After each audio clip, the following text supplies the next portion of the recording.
Oh, yeah, it's on mic. Good evening. Bruce gets a better response, doesn't he, on Sunday mornings, or maybe I got one, I'm not sure. Good to see each one of you. Good to have you here tonight with us. Start of a new year, the start of a new quarter, break in a new teacher. About 9 to 10 years ago, I brought a series of lessons on stewardship. And I've had, over the years, some feedback from that, and it's been very positive. And I was asked if I would do that again. And even though I had initially scheduled myself to be going down a different path, I really thought that this would be better. So we're going to look at stewardship for this quarter. If you went out to the internet and you looked up the word stewardship, what do you think you would find?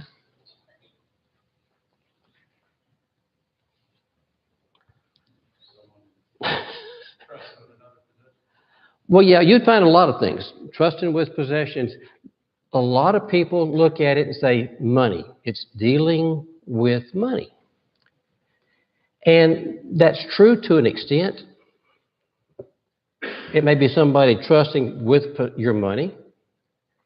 But what we're talking about is what kind of stewardship, or what would we be as a steward? And as I looked at things as I was preparing, money is, if you looked at it, we're looking at things that God has given us. Does God give us money? He does? Does he make money? Money is a part of wealth. And in that case, he does. He does give us wealth. He gives us the ability to get wealth. But money in itself is neither good nor bad, right? But whenever people hear the word stewardship, in a lot of cases, they think, oh, that's how I manage my money. And that's true. But that's a very, very small part of stewardship. Money is a part of a bigger item that's part of the overall thing that we call stewardship. Stewardship can cover almost anything. In fact, after Bruce's lesson, I was in the back Sunday night and listened to his evening lesson. And I thought those things that he was talking about the church at Sardis and the other churches there, are stewardship issues. And there are so many of those kind of issues that we have that fall under that category. And when I did this about 9 years ago, I had seen a lesson produced by an elder at the church in Bowling Green, which is the West End congregation now, where I had two sons that were attending at one point there. And I saw I think it was David's first one. And it opened my eyes to something that I had never thought of from that perspective. And I bugged him till he gave me a copy of it. But he was developing it at the time. And he sent it all to me. And I used it basically, almost verbatim, really. I contacted him. He's still teaching. He's still doing things. He's a judge. He's a lawyer.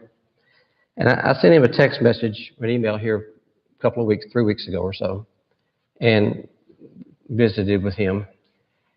And there's other material other than his. And I'm going to use part of his. I'm going to use part from other things that I have. But that lesson did something for me. I've had two people in the congregation in the last 2 years contact me or say something about it. What it did for them, asking me to do it again. I even had people that I worked with, when I told them what I had heard and what I had seen, wanted to see it. It can be an eye-opening thing because we are stewards. We have a stewardship.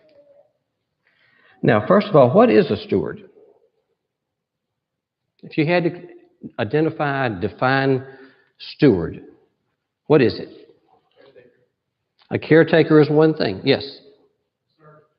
It's a servant. Yeah, he serves in one capacity or another. But when you look at the word steward, it's a compound word. It's made up of two words. It's made up in the English version. And as I was looking back through that, because David Lampier, whenever he did his, he put them together as there's two words, steward, and it can be even used as Steward. You can go look up the etymology. And I had to be careful how I say that because there's another word that's very similar to that called entomology. And they have nothing to do with each other. Anybody know what entomology is? Julie says she does. What is it? Study of insects, bugs. Has nothing to do with stewardship. But etymology goes back and says, here's how this word is. Here's how we have the word stewardship or whatever it may be. And the word stewardship comes from an Old English word of styward, S-T-I-W-A-R-D, or stigward, S-T-I-G-W-E-A-R-D. And it means house guardian, basically. And whenever I first saw this, David had used comes from that. The word stig means a hall, a pen for cattle, and it's part of a house. If you go back and think what they had back in the times of Jesus, where did they keep their cattle? Under the house. There wasn't room for everybody to have a barn and pasture and everything. Who had the pasture land outside the cities? The Levites did. That was their property. So the people inside the city had theirs, put their animals someplace else. So you didn't sleep with your animals, but you slept above them in a lot of cases. So the word sty, whenever we think of it, what do you think of when you hear a sty other than, and I'm not talking about an eye infection. What has a sty? Who lives in a sty? Pigs do. Teenagers do too. At least mine did at times, it seemed like. And sometimes my wife says I do too, I bet you. But a sty is a place for an animal, a pig. But then there's another word that you put with that called ward. And what do you think a ward is?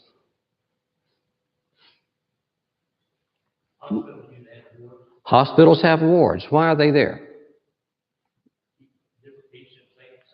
Protect patients, protect people. And you have in a prison you have a warden. What does he do? He guards prisoners. He keeps them safe. He keeps us safe because he keeps them locked up. So you have protection and animal. So it's protecting a household, protecting the things in a household. And as I thought about that, even in the lesson that we're going to be doing, what do you think the worth of a pig pen is? Not much to us. Exactly. It's not much to us. But to a pig farmer, what is it? Could be worth a lot. My point is, when you see some things, you may think, okay, that doesn't fit what we're talking about, but does it or not? We are going to be looking at the things that God has given us. And we're going to be looking at it from the standpoint of being a ward of that. We are going to have a control over that. And you think, well, okay, but if I had a pig pen, I wouldn't think that was too valuable. But who sets the value of the thing that you're in charge of? If I want to put Todd in, I can't think of your name. You've been gone so long. One time.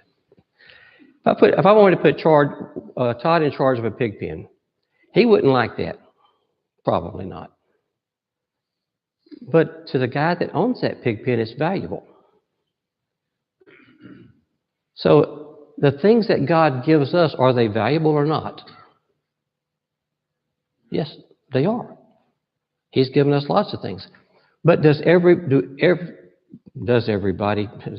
get the right conjugation there, does everybody think that what God has given us is valuable? No, not in every case. So when you look at the fact that we are talking about a stewardship. We are talking about taking care of things. These are things that do not belong to us. Whenever I asked Todd to be my pig pen cake keeper, it doesn't belong to him. And he can't do whatever he wants to with it. But the owner can.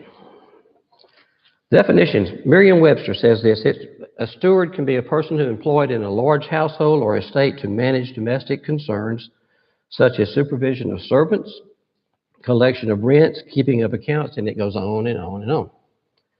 It could be a shop steward. If you're part of a union, you'd have a shop steward, a fiscal agent, a passenger on the ship or an airplane. We've always had stewards. I remember back whenever airplane attendants were called stewardesses, because they were all females and they were called stewardesses. A steward. Now we don't call them that.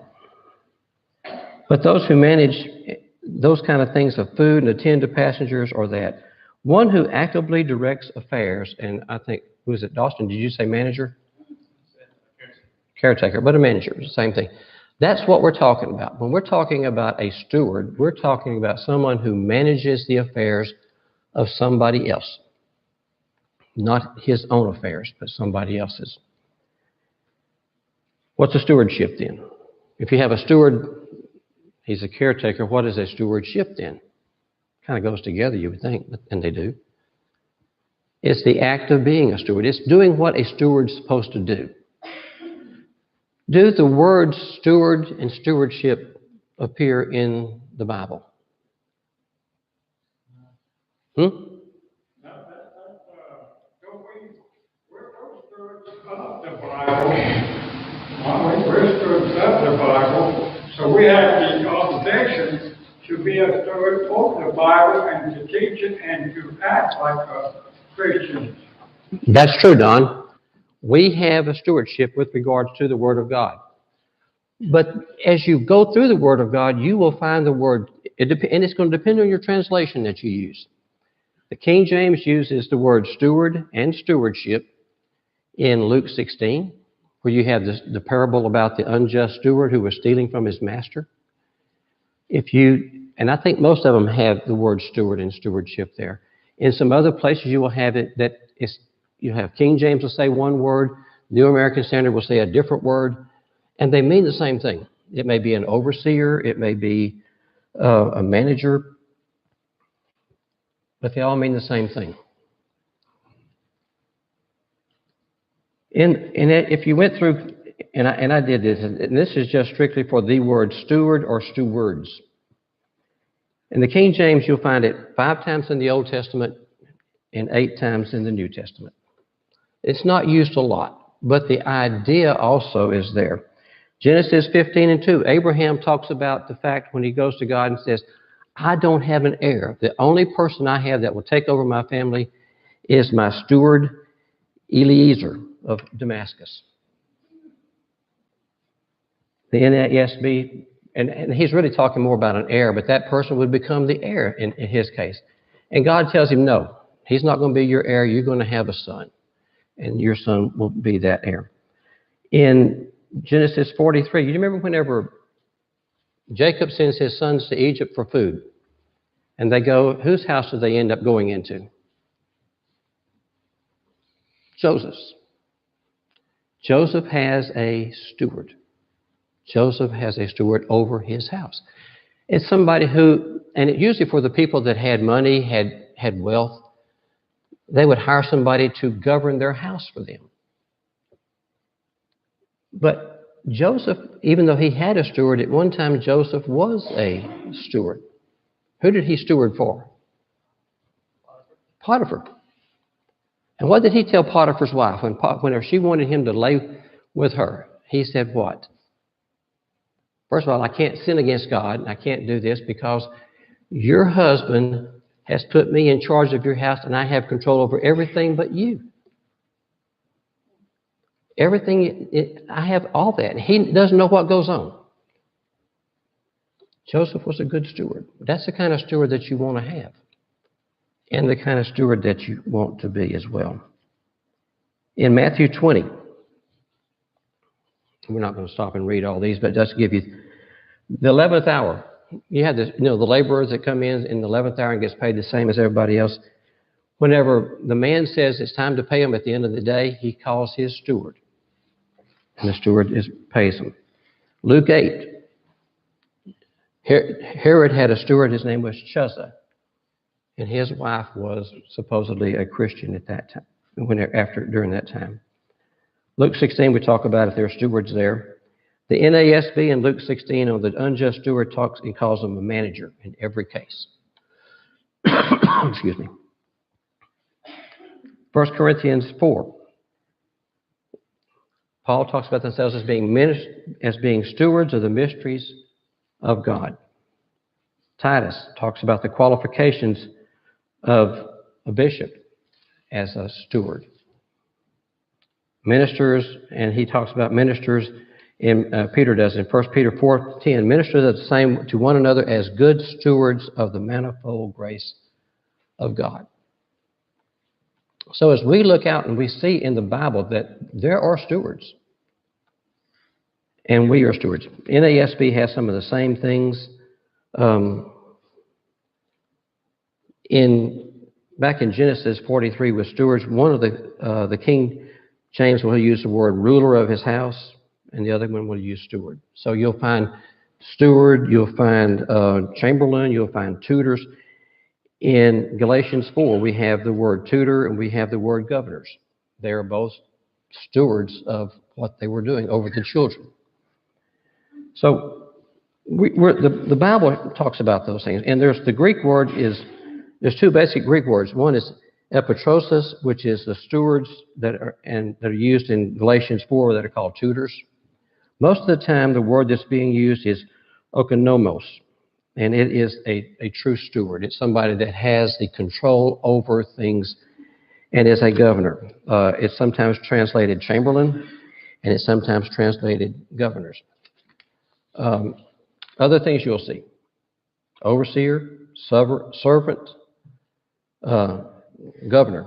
That's used a couple of times. Sometimes you'll find that you have a person there that won't even be referred to in either way, but he will be a steward. Who was the first steward that we have a record of? Adam. What was Adam's job? Dress and keep the garden. Those words that are used there signify he was a slave. He was treated as a slave. I mean, God gave him everything he needed. But the words that are used there are slave, a servant, and to till, to work the ground. Adam just didn't have to he wasn't there just to lay around all day. Eve may have thought so, I don't know. But he had a job to do. And he had to do that job. Acts 8. Ethiopian eunuch. What was his job? And go ahead, do you have that handy? Read that, because it's interesting how it says there. Who has it and wants to read it right quick? Good question, huh? 8:27. So he got up and went, and there was an Ethiopian eunuch, a court official of Candace, queen of the Ethiopians, who was in charge of all her treasure, and he had come to Jerusalem to worship. He had the charge or the oversight of all her treasure. That's a steward, folks. That's a steward. He understood what a steward was. And those words that are used there can be, because he was a eunuch, but of great authority. He had authority. A steward has authority. He is working under the authority of somebody else there. When I mentioned this to Austin some time back that we might be doing this, he remembered 5 things that I told you that meant we were stewards. Some of you may remember some of those. There are 5 things that will tell you that you're a steward. What's the first one? No, that's the second one. Everything belongs to who? Everything belongs to God. Genesis, the first chapter, what does it say? In the beginning, God created the heavens and the earth. God created everything that there is. How could it not belong to Him?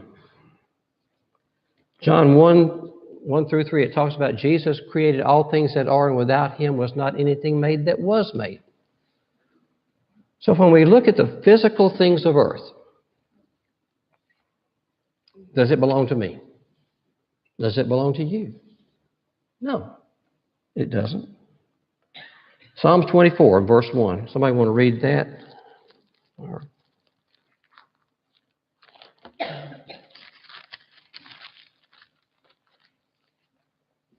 I will. I've got it here. The earth is the Lord's and the fullness thereof, the world and they that dwell therein. Oh, man. Not only does God own everything that's in the world, He owns us. He created us. He brought us into existence. Psalm 50.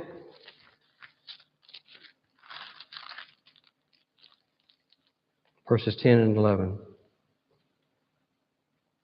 For every beast of the forest is mine, and the wild beasts of the field are mine. If I were hungry, I would not if I were hungry, I would not tell thee, for the world is mine and the fullness thereof. Everything, everything, everything, everything belongs to God. And as I've been looking out there on the net, trying to find out what people are saying about that, this is coming up more and more often, that everything belongs to God. And it's good that they're doing that, because that's the first thing we have to understand, is that I don't own any of this stuff. I've got a house full of stuff. It's not mine. All of you do. It's not yours. But it's mine to use, and it's yours to use. Acts 17:24, when Paul was preaching there, he talked about that the Lord made everything. And we just hit that real quickly here, Acts 17.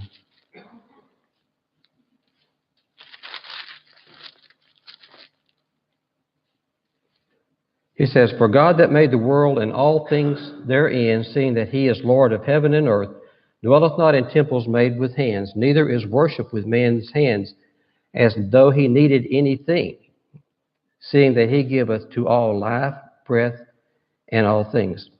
He that made them of one blood of all nations, for to dwell on the earth, face of the earth, and hath determined the times and the appointments of the bounds of their habitation, that they should seek the Lord, if haply they may feel after Him and find Him, for He is not far from any of us. And then in verse 28, For in Him we live and move and have our being. As certain he says, certain also of your poets says, we are His offspring. Just driving home the point that everything belongs to God. Okay, I think we've got that one settled. Rule number 2 that Todd started to say. What was it, Todd? We own nothing. Nothing is owned by me. Nothing belongs to me. We own nothing. Man, if number 1 is true, what does that leave for me? Nothing. If everything belongs to God, there's nothing mine. So I can't look at it and say, I can do with this as I wish because it's mine, but it's not. It's not mine. Everything belongs to God, nothing belongs to me. Rule number 3, God has given us a portion of His estate for us to use during the time we are here. Is that true or not? I think it is, because if I've got stuff at my house, I've got a house I live in. I've got a truck, car. They're not mine. The bank thinks one of them is. But I'm managing it. I have things that I oversee, that I use. But they're not mine. Same with you. Everything belongs to God. Nothing belongs to me. He's entrusted me with part of his estate, and that may be, and I've got a listing here, and you may have some others, and please bring them up. Time, talents, gifts, wealth, our bodies, our families. You know, God gives us our kids. He gives us kids, and he says, if you've got a lot of them, that's good. Our spouses, the word, that's what Don was talking about a while ago. Our tongues, something that we need to control. Our jobs. When we have a job, we have another responsibility to that, another person there as well as to God himself. We may have them to civil governments. We have our abilities. We have opportunities. Excuse me. The church. We have a responsibility to the church, whether it be the church universal or the church local. And in Genesis 2 and verse 7, there's an interesting statement there that is made about what God did during creation.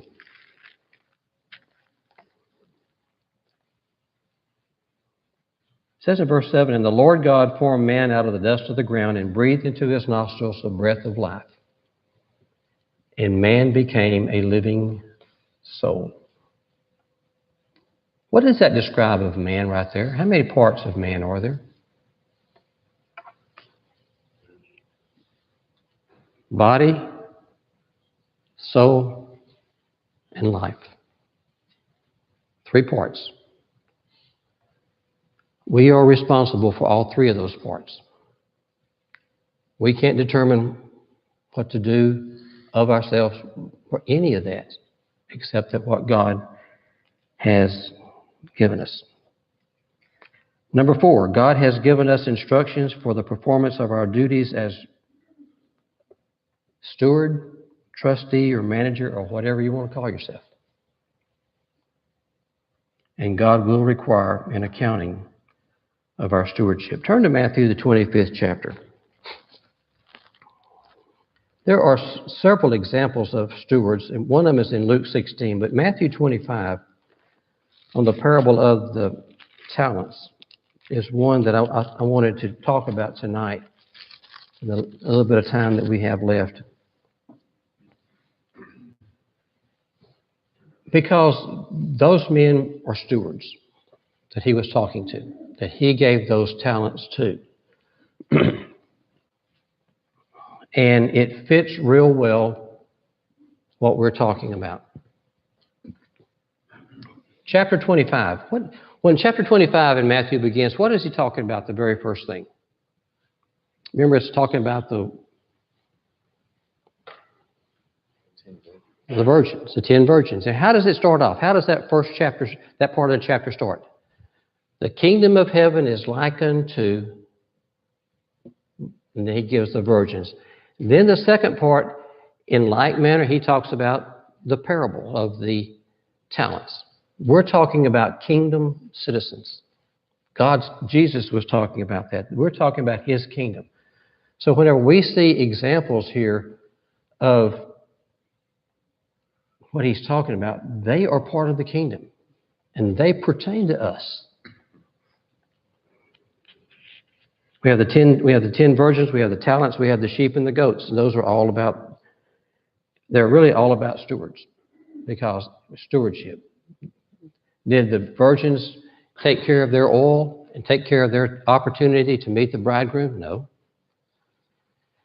Did the people that were goats, did they take advantage of the opportunities they had to help the poor and feed the Lord through them? No. They had an obligation. And now these 3 stewards, these 3 servants, that one gets 5, one gets 2, and one gets 1 talent. They have a stewardship as well. As we read through that, we look there, it says he does what? He called his own servants. Those are slaves. And that's the word, if you go back and look at it, these men belong to him. They are his slaves. Who do we belong to? We are referred to as slaves of the Lord. We are servants. We are slaves. And it says, let's go back to that and read right quick there. It says, Well, the kingdom of heaven is as a man traveling into a far country who called his own servants and delivered unto them his goods. Okay? Not their goods, but his goods. And unto one he gave 5 talents, to another 2, and to another 1, to every man according to his several ability, and straightway took his journey. What does the word several mean? Everyone according to his several ability. Several usually means more than one, doesn't it? Individual. You know, when you sign your tax return and you owe the government, let's say, $1,000, you have a joint and several responsibility. If you don't pay it, they can go after the husband, wife, or either one of them to pay it because they both owe it individually and jointly. Now, they can't collect it twice. But the word that's used here, several, means to each his own, according to his own ability. So when the master is giving the 5-talent man 5 talents, it's according to that person's individual ability. He knew, the master knew he could handle 5 talents. What's a talent in this case here? Money. And it really is, because if you go back and look at the word that's used there, it's a silver talent. It's silver money. In fact, the word money is even used here a little bit later. That they were entrusted with 5 talents. A talent back then was, and it depended on what a talent was of. If you had a talent of gold, a talent of silver, or a talent of brass or bronze or copper or whatever it was, would determine its value being different. But a talent was about 65 to 70 pounds in our language. Think about 5-talent man. You're talking about 75. You're talking about 300 or 400 pounds of silver. Silver coins stacked up, so you got 400 pounds of it. That's what he was given. The other one was given 2 talents, and the last one given 1. And it says he goes on a far trip.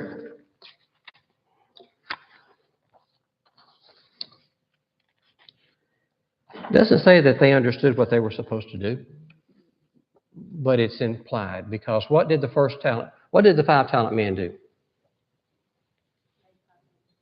He made 5 more. He took his talents and it says he traded. He traded them, and he made 5 more talents. He put them to work according to the word there. He toiled, he engaged them, he put them to work, and he earned something for them. Excuse me. To the point that he made 5 more talents. That's a pretty good return. I don't know how long the man was gone, but the guy got 5 talents. What did the 2-talent man do?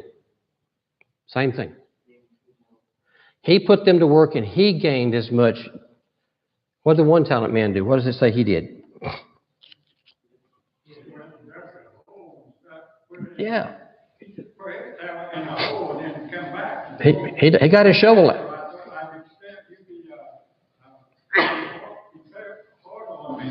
Mm-hmm. But then other 2 talents people did, they put theirs in the bank and made more money. They didn't put it in the bank. They actually took it out and invested it with something that would really make money, that would really do it.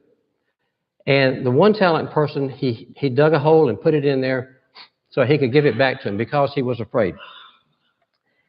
And think about it. The 5-talent man and the 2-talent man, they both returned the same, but not the same. They both got 100% return. It was at the goal. The goal was to put it to work. They both ended up getting that.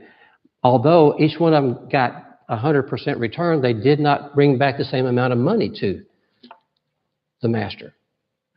But they got the same reward because they were what? Faithful. But then we have the 1-talent man. And when the master comes, he brings him in. And it says that they did a reckoning. He comes in and he reckons with them. And that means to add it all up. Let's see what we've got and see how we stand. And they did that. And when he gets to the 3rd-talent man, and I can almost hear it now because he doesn't, he starts out and he says, let me go back here and read it because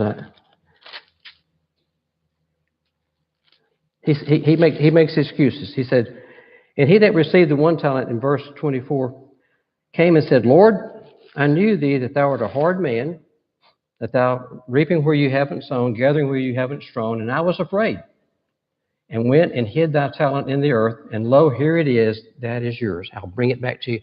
Here's your talent. Well, carrying 70 pounds of silver would be one whole thing different, but bringing it back and laying it at the feet of his master and said, here, you have it.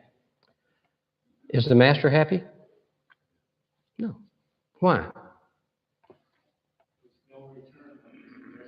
He got no return. He was expected to have a return. The man knew he was supposed to do that.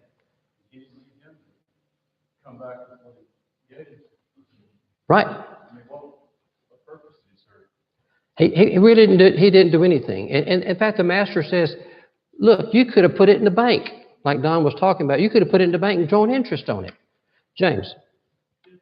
Working on the job, letting the boss folks up, you sat down, that's the work out of him. Yeah. He's expecting work whether he's there. Mm-hmm. And so what happened to, you had the 5 talent man and the 2 talent man were praised. Got the same praise, they were good. But, and as I read talking about the 1 talent man, I'd almost hear him as he starts off, the Lord, I know that you didn't give me 5 talents like you gave Todd. You didn't give me 2 talents like you gave Toby. You only gave me 1. You didn't treat me very well. If you'd have given me 5, I would have gotten 5 for you, or 2. I would have gotten 2 for you, but you only gave me 1. No. He was afraid. And this, it says this master was tough. He got things, he reaped where he hadn't sown. He would, gather straw where he hadn't had any there. It would have been, best using his own principles, he could have gotten anything for it. But this man didn't. And he was cast into outer darkness, it says. And he was called wicked and slothful, tardy, indolent. He said, cast the unprofitable servant into outer darkness. He's useless, unprofitable is useless, unmeritorious. That's not what we want to be. It's interesting as over the last couple of months, as I read in a couple of magazines, you see the women's magazine that comes out every month here in the area? We get one delivered to the house. There was a woman in the September issue. Her name is Beverly Eads, E-A-D-S. She has a ranch in Greenbrier. And it's a full spread of her and a story about her in that article. And I've got the whole article at the house. Here's what she said. Now, this woman's 80 years old. She's been widowed 3 times. But she's very thankful to God. The quotation is here is, she quotes, being able to ranch such a beautiful spread as she has, looked like Black Angus cattle is what it looked like. Being able to ranch such a beautiful spread is a gift from the Lord, and I want to be found faithful in being a good steward of God's cattle. People understand that we're stewards. In the article that just came, in the magazine that just came out for January, there was a woman had an article about using God's gifts to teach, and she quoted from Irma Bombeck. Do everybody remember Irma Bombeck? She was a humorist. I loved her writings, funny but pointed. And here's what she said: when I stand before God at the end of my life, I would hope that I would not have a single bit of talent left and could say, I used everything you gave me.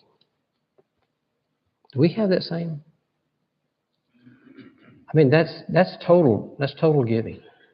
And I think that's what God demands. Any comments or questions?